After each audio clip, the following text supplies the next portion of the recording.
శ్రీ సాయినాథాయ నమః. శ్రీ సాయి సచ్చరిత్రము 28వ అధ్యాయము. బాబా తన భక్తులను షిరిడీకి రప్పించుకొనుట. లాలా లక్ష్మీచంద్, బురహన్పూర్ మహిళ, మేఘశ్యాముడు.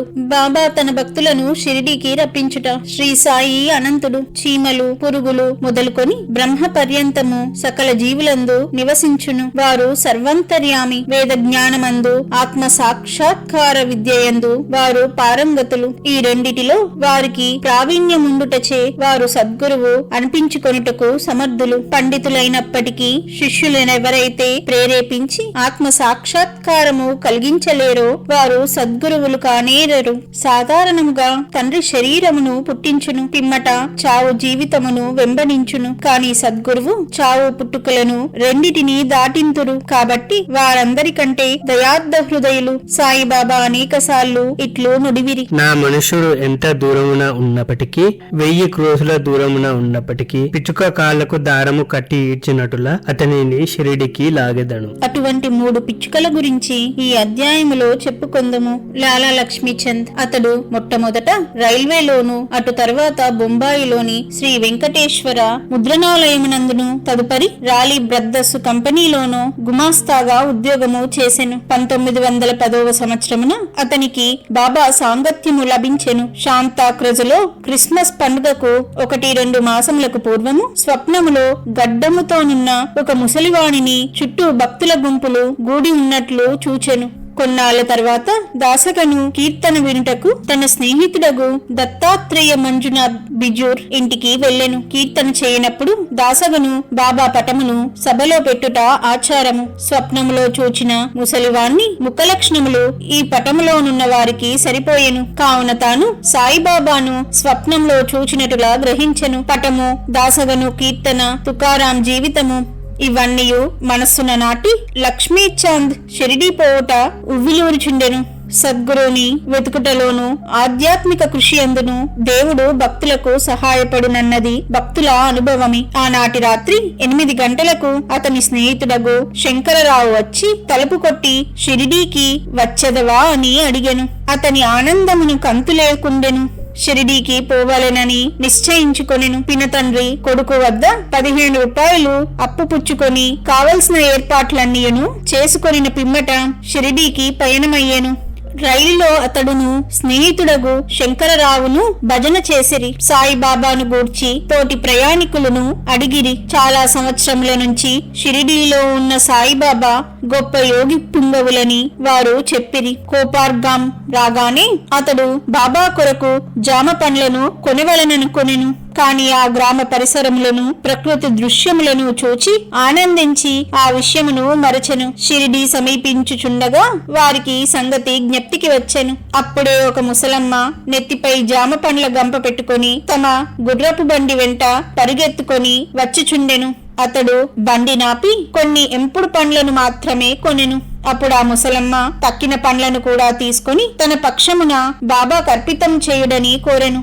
జామ పండ్లను కొనివెళననుకొనుట, ఆ విషయమే మరుచుట, ముసలమ్మను కలుసుకొనుట, ఆమె భక్తి ఇవన్నీ ఇద్దరికి ఆశ్చర్యమును కలుగచేసెను. ఆ ముసలమ్మ తాను స్వప్నంలో చూచిన ముసలివాని బంధువై ఉండవచ్చుననుకొనెను. అంతలో బండి షిరిడీకి చేరెను. వారు మసీదుపై జెండాలను చూచి నమస్కరించిరి. పూజా సామాగ్రితో మసీదుకు వెళ్లి బాబాను ఉచిత రీతిన పూజించిరి. లక్ష్మీచంద్ మనస్సు కరిగెను. బాబాను చూచి చాలా సంతసించెను. సువాసన గల తామర పువ్వును, భ్రమరము చూచి సంతసించునటులా బాబా పాదములు చూచి సంతసించెను. అప్పుడు బాబా ఇట్లనెను. టక్కరివాడు దారిలో భజన చేయును, నన్ను గూర్చి ఇతరులను విచారించుచుండును. ఇతరుల నడుగనేలా మన కండ్లతోడ సమస్త చూడవలెను. ఇతరుల అడగవలసిన అవసరమేమి? నీ స్వప్నము నిజమైనదా కాదా అనున్నది ఆలోచించుము. మార్వాడి వద్ద 15 రూపాయలు అప్పు తీసుకుని షిరిడి దర్శనము చేయవలసి అవసరమేమి? హృదయంలోని కోరిక ఇప్పుడైనా నెరవేరినదా? ఈ మాటలు విని బాబా సర్వజ్ఞత్వమునకు లక్ష్మీచంద్ ఆశ్చర్యపడెను. బాబాకి సంగతులన్నీయు ఎటుల తెలిసినవని అతడు ఆశ్చర్యపడెను. ఇందులో ముఖ్యముగా గమనింపదగినది బాబా దర్శనము కొరకు గాని, సెలవు రోజు అనగా పండుగ దినము గడుపుటకు కాని, తీర్థయాత్రకు పోవుటకు కాని అప్పు చేయరాదని బాబా అభిప్రాయము. సాంజ ఉప్మా మధ్యాహ్న భోజనమునకు కూర్చున్నప్పుడు లక్ష్మీచంద్కు ఒక భక్తుడు సాంజాను ప్రసాదముగా ఇచ్చెను. అది తిని లక్ష్మీచంద్ సంతసించెను. ఆ మరుసటి దినము కూడా దానిని ఆశించెను. కాని ఎవ్వరునూ సాంజా తేలేదు. అతడు సాంజాకై కనిపెట్టుకుని ఉండెను. 3వ రోజు హారతి సమయమందు బాపు సాహెబ్ జోగ్ ఏమీ నైవేద్యము తీసుకుని రావాలనని బాబాను అడిగెను. సాంజా తీసుకొని రమ్మని బాబా చెప్పెను. భక్తులు 2 కుండల నిండా సాంజా తెచ్చిరి. లక్ష్మీచంద్ చాలా ఆకలితో ఉండెను. అతని వీపు నొప్పిగా ఉండెను. బాబా ఇట్లనెను, నీవు ఆకలితో ఉండుట మేలైనది. కావలసినంత సాంజా తినుము. నీ వీపు నొప్పికి ఏదైనా ఔషధము తీసుకొనుము. బాబా తన మనసును కనుగొనెనని లక్ష్మీచంద్ రెండవసారి ఆశ్చర్యపడెను. బాబా ఎంత సర్వజ్ఞుడు, దోష దృష్టి. ఆ సమయమునని లక్ష్మీచంద్ చావడి ఉత్సవమును చూచెను. అప్పుడు బాబా దగ్గుచే బాధపడుచుండెను. ఎవరిదో దోష దృష్టి ప్రసరించుటచి బాబాకు బాధ కలిగినది అనుకొనెను. ఆ మరుసటి ఉదయము లక్ష్మీచంద్ మసీదుకు పోగా బాబా శ్యామాతో ఇట్లనియే, ఎవరిదో దోష దృష్టి నాపై పడుటచే నేను బాధపడుచున్నాను. ఇట్లు లక్ష్మీచంద్ మనసులో ఏమి భావించుచుండెనో అది అంతయు బాబా వెల్లడి చేయుచుండెను. ఈ విధముగా సర్వజ్ఞతకు కారుణ్యమునకు కావలసినన్ని నిదర్శములను గని లక్ష్మీచంద్ బాబా పాదములపై పడి, మీ దర్శనము వలన నేనెంతో సంతోషించి తిని. ఎల్లప్పుడూ నా యందు దయాదాక్షిణ్యములు చూపి నన్ను రక్షించుము. నాకీ ప్రపంచములో మీ పాదములు తప్ప ఇతర దైవము లేదు. నా మనస్సు ఎల్లప్పుడును మీ పాద పూజ యందు, మీ భజన యందు ప్రీతి చెందునుగాక. మీ కటాక్షముచే నన్ను ప్రపంచ బాధల నుండి కాపాడుదురుగాక. నేనెల్లప్పుడు మీ నామముని జపించుచు సంతోషముతో ఉందునుగాక అని ప్రార్థించెను. బాబా ఆశీర్వాదమును ఊది ప్రసాదములను పుచ్చుకొని లక్ష్మీచంద్ సంతోషముతో తృప్తితో స్నేహితునితో కలిసి ఇంటికి తిరిగి వచ్చెను. దారిలో బాబా మహిమలను కీర్తించుచుండెను. సదా బాబాకు నిజమైన భక్తుడుగా ఉండెను. షిరిడీకి పోవు పరిచితుల ద్వారా పూలమాలలు, కర్పూరము దక్షిణ పంపుచుండెను. బురాహన్పూర్ మహిళ ఇంకొక పిచ్చుక భక్తురాలి వృత్తాంతము చూచెదము. బురాహన్పూర్లో ఒక మహిళకు సాయి స్వప్నములో కనపడి గుమ్మము వద్దకు వచ్చి తినుటకు కిచిడీ కావాలనెను. మేల్కొని చూడగా తన ద్వారము వద్ద ఎవ్వరూ లేకుండిరి. చూచిన దృశ్యమునకు చాలా సంతసించి ఆమె అందరికీ తెలియజేసెను. తన భర్తకు కూడా తెలిపెను. అతడు పోస్టాఫీసులో ఉద్యోగము చేయుచుండెను. అతనిని అకోలాకు బదిలీ చేసిరి. భార్యాభర్తలు షిరిడీకి పోవ నిశ్చయించుకొని ఒక శుభదినమందు షిరిడీకి బయలుదేరిరి. మార్గ మధ్యమున గోమతి తీర్థమును దర్శించి షిరిడీ చేరి అచట 2 మాసములుండిరి. ప్రతిరోజు మసీదుకు పోయి బాబాను దర్శించి పూజించి మిక్కిలి సంతసించుచుండిరి. వారు బాబాకు కిచిడీ ప్రసాదము అర్పించవలెనని షిరిడీకి వచ్చిరి. కాని అది 14 రోజుల వరకు తటస్థించలేదు.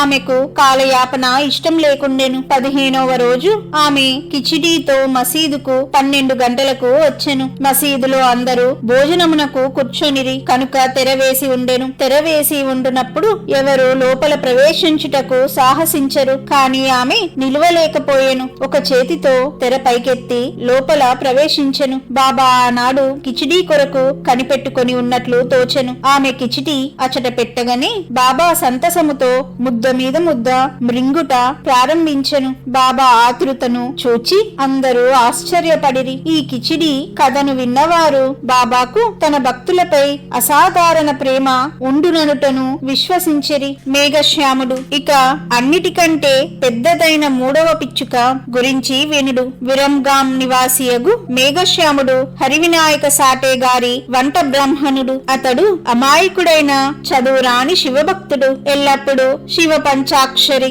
ఓం నమః శివాయ జపించువాడు. అతనికి సంధ్యావందనము కాని గాయత్రి మంత్రము కాని తెలియకుండెను. సాటే గారికి వీని యందు శ్రద్ధ కలిగి గాయత్రి మంత్రముతో సంధ్యావందనము నేర్పించిరి. సాయిబాబా శివుని అవతారమని సాటే అతనికి బోధించి షిరిడీకి ప్రయాణము చేయించెను. బ్రోచి స్టేషన్ వద్ద సాయిబాబా మహమ్మదీయుడని ఎవరో చెప్పగా అతని మనస్సు కలవరపడి తనను అచటకు పంపవద్దని యజమానిని వేడుకొనెను. కాని ఆ యజమాని మేగుడు షిరిడీకి పోయి తీరవలెనని నిశ్చయించి అతనికి ఒక పరిచయపు ఉత్తరము షిరిడీ వాసి తన మామగారగు దాదా కేల్కర్ కు రాసి సాయిబాబాతో పరిచయము కలుగజేయవలెనని ఇచ్చెను. షిరిడీ చేరి మసీదుకు పోగా బాబా కోపించి అతనిని లోపలకు రానియక ఈ విధవను తన్ని తరిమివేయుడు అని గర్జించి మేగునితో ఇట్లనెను. నీవు గొప్ప జాతి బ్రాహ్మణుడవు, నేను తక్కువ జాతి మహమ్మదీయుడను. నీవిచటకు వచ్చినచో నీ కులము పోవును, కనుక వెడలిపొమ్ము. ఈ మాటలు విని మేగుడు వనక ఆరంభించెను. అతడు తన మనసులో ఉన్న విషయములు బాబాకెట్లు తెలిసెనని ఆశ్చర్యపడెను. కొన్ని దినములు అచటనే ఉండి తనకు తోచినట్లు బాబాను సేవించుచుండెను. కాని అతడు సంతృప్తి చెందలేదు. తరువాత తన ఇంటికి పోయెను. అక్కడి నుండి త్రయంబక్ నాసిక్ జిల్లా పోయి అచట 1 సంవత్సరము 6 మాసములుండెను. తిరిగి షిరిడీకి వచ్చెను. ఈసారి దాదా కేల్కర్ కల్పించుకొనుటచే అతడు మసీదులో ప్రవేశించుటకు షిరిడీలో ఉండుటకు బాబా సమ్మతించెను. మేఘశ్యామునకు బాబా ఉపదేశము ద్వారా సహాయము చేయలేదు. అతని మనస్సులోని మార్పు కలుగజేయచ్చు చాలా మేలు చేసెను. అప్పటి నుండి అతడు సాయిబాబాను శివుని అవతారముగా భావించుచుండెను. శివుని అర్చనకు బిల్వపత్రి కావలెను. మేగుడు ప్రతిరోజు మైళ్ళ కొలది నడిచి పత్రిని తెచ్చి బాబాను పూజించుచుండెను. గ్రామములో ఉన్న దేవతలందరినీ పూజించిన పిమ్మట మసీదుకు వచ్చి బాబా గద్దెకు నమస్కరించి పిదప బాబాను పూజించుచుండెను. కొంతసేపు వారి పాదములు ఒత్తిన పిమ్మట బాబా పాదతీర్థమును త్రాగుచుండేడివారు. ఒకనాడు ఖండోబా మందిరము వాకిలి మూసి ఉండుటచే ఖండోబా దేవుని పూజింపక మసీదుకు వచ్చెను. బాబా అతని పూజను అంగీకరించక తిరిగి పంపివేసెను. ఖండోబా మందిరము వాకిలి తెరిచి ఉన్నదని చెప్పెను. మేఘశ్యాముడు మందిరమునకు పోయెను. వాకిలి తెరిచి ఉండుటచే ఖండోబాను పూజించి తిరిగి వచ్చి బాబాను పూజించెను. గంగా స్నానము. ఒక మకర సంక్రాంతి నాడు మేగుడు బాబా శరీరమునకు చందనము పూసి గంగా నది జలముతో అభిషేకము చేయదలంచెను. బాబాకు అది ఇష్టము లేకుండెను. కాని అతడు అనేక సార్లు వేడుకొనగా బాబా సమ్మతించెను. మేఘశ్యాముడు రాను పోను 8 క్రోసుల దూరము నడిచి గోమతీ నది తీర్థము తేవలసి ఉండెను. అతడు తీర్థము తెచ్చి యత్నములన్నీ చేసుకుని బాబా వద్దకు 12 గంటలకు వచ్చి స్నానమునకు సిద్ధముగా ఉండుమనెను. బాబా తనక అభిషేకము వలదనియు ఫకీరగుటచే గంగాజలముతో ఎట్టి సంబంధము లేదనియు చెప్పెను. కాని మేగుడు వినలేదు. శివునికి అభిషేకము ఇష్టము గనుక తనకు శివుడైన బాబాకు అభిషేకము చేసి తీరవలనని పట్టుబట్టెను. బాబా సమ్మతించి క్రిందికి దిగి పీటపై కూర్చుండి తల ముందుకు సాచి ఇట్లనెను. ఓ మేఘ, ఈ చిన్న ఉపకారము చేసి పెట్టుము. శరీరమునకు తల ముఖ్యము కావున తలపైనే నీళ్లు పోయుము, శరీరం అంతటిపై పోసినట్లగును. అట్లే అని మేఘశ్యాముడు ఒప్పుకొని నీళ్ల కుండను పైకెత్తి తలపై పోయా యత్నించెను. కాని భక్తి పారవశ్యమున హరగంగే హరగంగే అనుచు శరీరమంతటిపై నీళ్లు పోసెను.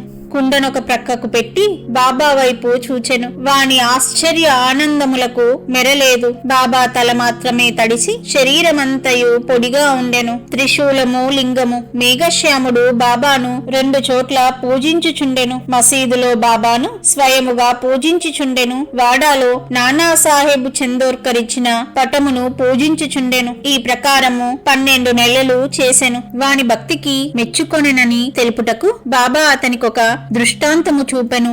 ఒకనాడు వేకువజామున మేఘుడు తన శయపై పండుకొని కండ్లు మూసి ఉన్నప్పటికీ లోపల ధ్యానము చేయుచు బాబా రూపమును చూచెను. బాబా అతనిపై అక్షతలు చల్లి మేఘ త్రిశూలమును గీయుము అని చెప్పి అదృశ్యుడయ్యను. మేఘుడు బాబా మాటలు విని ఆతృతగా కళ్ళు తెరిచెను. బాబా కనిపించలేదు. కాని అక్షతలక్కడక్కడ పడి ఉండెను. బాబా వద్దకు పోయి చూచిన దృశ్యమును గూర్చి చెప్పి త్రిశూలమును గీయుట ఆజ్ఞ ఇమ్మనెను. బాబా ఇట్లనెను. నా మాటలు వినలే లేదా త్రిశూలమును గీయమంటిని. అది దృశ్యము కాదు, స్వయముగా వచ్చి నేనే చెప్పి తిని. నా మాటలు పొల్లుగావు, అర్థవంతములు. మేగుడిట్లు పలికెను. మీరు నన్ను లేపినట్లా భావించి తిని. తలుపులన్నీ వేసి ఉండుటచి అది దృశ్యమనుకొంటిని. బాబా తిరిగి ఇట్లు జవాబిచ్చెను. ప్రవేశించుటకు నాకు వాకిలి అవసరము లేదు, నాకు రూపము లేదు. నేనన్ని చోట్ల నివసించుచున్నాను. ఎవరైతే నన్నే నమ్మి నా ధ్యానమునందే మునిగి ఉందురో వారి పనులన్నీయు సూత్రధారినై నేనే నడిపించెదను. మేగుడు వాడాకు తిరిగి వచ్చి బాబా పటము వద్ద కోడపై త్రిశూలమును ఎర్ర రంగుతో గీసెను. ఆ మరుసటి దినము ఒక రామదాసి భక్తుడు పూనా నుంచి వచ్చి బాబాకు నమస్కరించి ఒక లింగమును సమర్పించెను. అప్పుడే మేగుడు కూడా అచటకు వచ్చెను. బాబా ఇట్లనెను. చూడు, శంకరుడు వచ్చినాడు, జాగ్రత్తగా పూజింపుము. మేగుడు త్రిశూలమును గీసిన వెంటనే లింగము వచ్చుట గాంచెను. అతడు ఆశ్చర్యపడుచుండగా మేఘశ్యాముడు వచ్చి బాబా తనకు లింగము కానుకగా ఇచ్చెనని చూపెను. దీక్షిత్ దానిని చూచి సరిగ్గా అది తన ధ్యానములో కనపడిన దాని వలె ఉన్నదని సంతసించెను. కొద్ది రోజులలో త్రిశూలమును రాయుట పూర్తి కాగా బాబా మేఘశ్యాముడు పూజ చేయుచున్న పెద్ద పటము వద్ద లింగమును ప్రతిష్ఠించెను. మేఘశ్యామునకు శివుని పూజించుట చాలా ప్రీతి కనుక త్రిశూలమును రాయించి లింగమును ప్రతిష్ఠించుట ద్వారా బాబా వాని అందుండు నమ్మకమును స్థిరపరిచెను. అనేక సంవత్సరములు బాబా సేవ చేసి అనగా పూజ, మధ్యాహ్న సాయంకాల హారతి సేవలు చేసి తుదకు 1912లో మేఘశ్యాముడు కాలము నొందెను. బాబా వాని కళేబరముపై చేతులు చాచి ఇతడు నా నిజమైన భక్తుడు అనెను. బాబా తన సొంత ఖర్చులతో బ్రాహ్మణులకు చావు భోజి ఏర్పాటు చేయమనెను. కాకాసాహెబ్ దీక్షిత్ బాబా ఆజ్ఞ నెరవేర్చెను. 28వ అధ్యాయము సంపూర్ణము. సద్గురు శ్రీ సాయినాథార్పణమస్తు. శుభం భవతు.